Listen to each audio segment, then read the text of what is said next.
Aujourd'hui, je vais te parler de 7 choses qui détruisent ta vie de prière. Il faut savoir que la vie de prière, ce n'est pas quelque chose de naturel, c'est quelque chose qu'on obtient et qui se maintient. Donc, il y a 7 choses qui peuvent détruire en fait ta vie de prière. La première chose qui détruit ta vie de prière, c'est le manque de foi. Le manque de foi. Le livre d'Hébreux au chapitre 11, verset 6 dit: Or, sans la foi, il est impossible de plaire à Dieu, car celui qui s'approche de Dieu croit que Dieu existe et qu'il est le rémunérateur de ceux qui le cherchent. En fait, la Bible dit que sans la foi, il est impossible de plaire à Dieu. Donc, tu peux être chrétien, mais ne pas plaire à Dieu. Pourquoi? Parce que tu n'as pas la foi. Mais c'est quoi avoir la foi en fait? Avoir la foi, c'est avoir confiance en Dieu. Ce n'est pas en fait nos œuvres qui font plaisir à Dieu, mais c'est de croire en lui, c'est avoir la foi en lui qui plaît à Dieu. C'est de croire qu'il existe, c'est de croire qu'il est réel, c'est de croire qu'il est présent, c'est de croire qu'il est vivant, c'est croire en lui. C'est pour ça que sans la foi, tu ne peux pas être agréable à Dieu. Donc la première chose qui détruit ta vie de prière, c'est le manque de foi. La deuxième chose qui va détruire ta vie de prière, c'est le sommeil spirituel. Je parle de sommeil spirituel et je vais prendre le passage de 1 Pierre 5 au verset 8 qui dit: Soyez sobres. Veillez, car votre adversaire, le diable, rôde comme un lion rugissant, cherchant qui dévorer. La Bible dit d'être sobre. Ça veut dire quoi être sobre? Ça veut dire être lucide, ça veut dire être vigilant, ça veut dire être attentif. Ne te laisse pas emporter par les situations de la vie, ne te laisse pas emporter par ce que tu traverses, ne te laisse pas emporter par le découragement. Sois sobre, reste vigilant. Car l'ennemi, en fait, lui, il attend les failles. Il attend que tu fléchisses pour t'éloigner. Il attend que tu sois isolé. La Bible parle d'un lion rugissant, cherchant qui dévorer. Et nous sommes des brebis. C'est pour ça que Jésus est le bon berger. Nous sommes des brebis. Donc, le loup, le lion, en tout cas, il attend que la brebis soit seule pour pouvoir l'attaquer. Il attend que tu sois isolé pour pouvoir t'attaquer.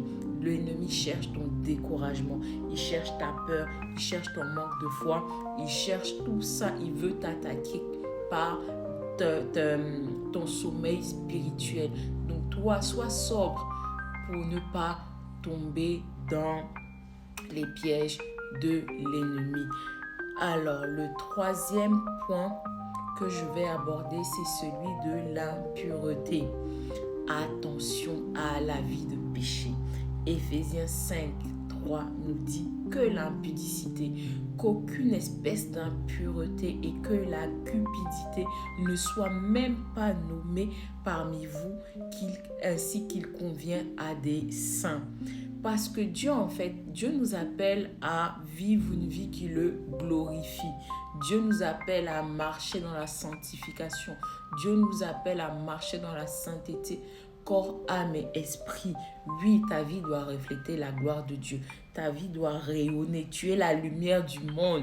Tu es la lumière du monde. Tu ne peux pas vivre dans les ténèbres. Donc, tu dois marcher dans la lumière. Tu dois révéler la gloire de Dieu. Tel il est, tel nous sommes. Il est dit dans 1 Jean 4 au verset 17. Tel il est, tel nous sommes. Dieu ne nous condamne pas, bien évidemment. Il nous appelle à une vie de transformation. 7 fois le juste tombe, 7 fois il se relève. Fais tout pour maintenir une vie dans la pureté. Ensuite, la quatrième chose qui peut détruire ta vie de prière, ce sont les mauvaises compagnies. 1 Corinthiens 15, verset 33 dit: Ne vous y trompez pas, car les mauvaises compagnies corrompent les bonnes mœurs. Je le dis tout le temps, faites attention à vos compagnies, faites attention à qui vous marchez, faites attention à qui vous conseillez, vous conseillez, faites attention à qui vous conseille, faites attention à qui vous exposez vos vies. En tout cas, les mauvaises compagnies corrompent les bonnes mœurs, parce que les mauvaises compagnies vont impacter toi, ta vie en fait. Toi qui qui essayent de marcher avec le Seigneur, si tu fréquentes, si tu es entouré des personnes, en tout cas, qui n'ont pas la même foi que toi, un peu, ils vont te tirer vers le bas. Ça, c'est sûr. Parce que le mal a tendance à dominer sur le bien. Pourquoi? Parce que, en fait, à force de t'entourer des mauvaises personnes, il y aura un impact, que tu le veuilles ou pas. Je prends toujours l'exemple de quelqu'un qui a une chemise blanche. Si tu vas là où c'est sale, en fait, ta chemise sera sale. Donc, fais en sorte d'être entouré de bonnes personnes. Je ne dis pas de rejeter vos amis qui ne croient pas en Dieu, hein. Bien évidemment, non. Je ne dis pas ça. Je dis juste faites attention aux mauvaises compagnies.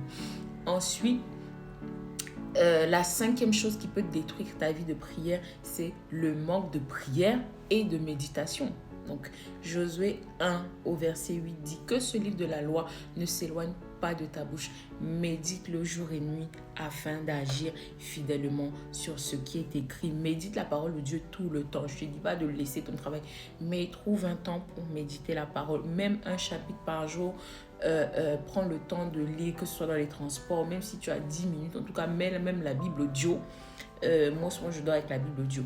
Donc, mets la Bible audio, prie chaque jour, même 30 minutes. En tout cas, prends quand même le temps de prier. Ça va te maintenir dans ta vie de prière. Prends le temps de méditer. Ne laisse pas ton travail pour dire je vais prier tout le temps. N'abandonnez pas vos activités en fait. Non, sinon on va vous chasser du travail.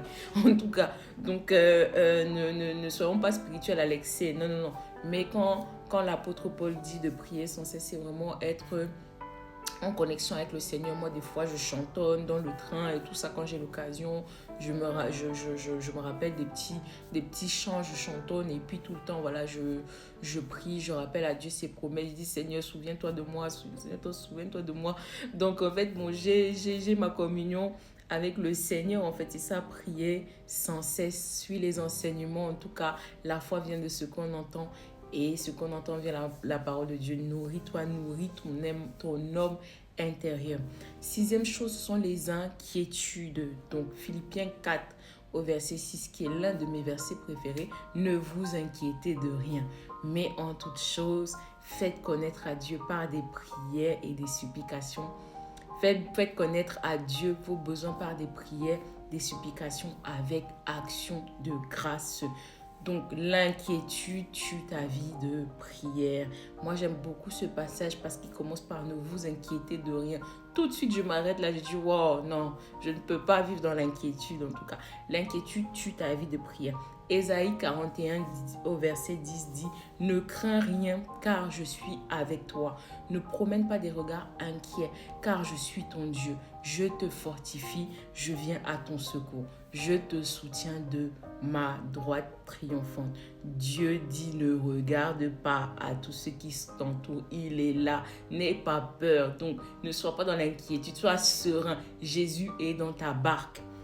La septième et dernière chose, ça va être la distraction. Je parle de distraction, je parle de divertissement à l'excès.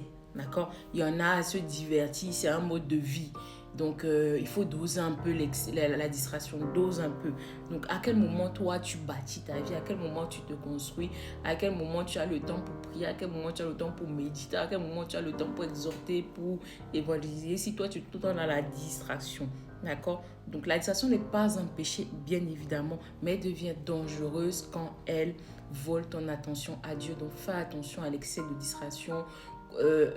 Profite, détends-toi, regarde un film, va au cinéma, profite de tes amis, en tout cas sors, mais il ne faut pas que la distraction prenne tout ton temps parce que Matthieu 6, 21 dit, car là où est ton cœur, là sera ton trésor. Donc, je prie vraiment que tu fasses attention à ces 7 points qui volent vraiment nos vies de prière, qui détruisent nos vies de prière. Bénis dans le nom de Jésus.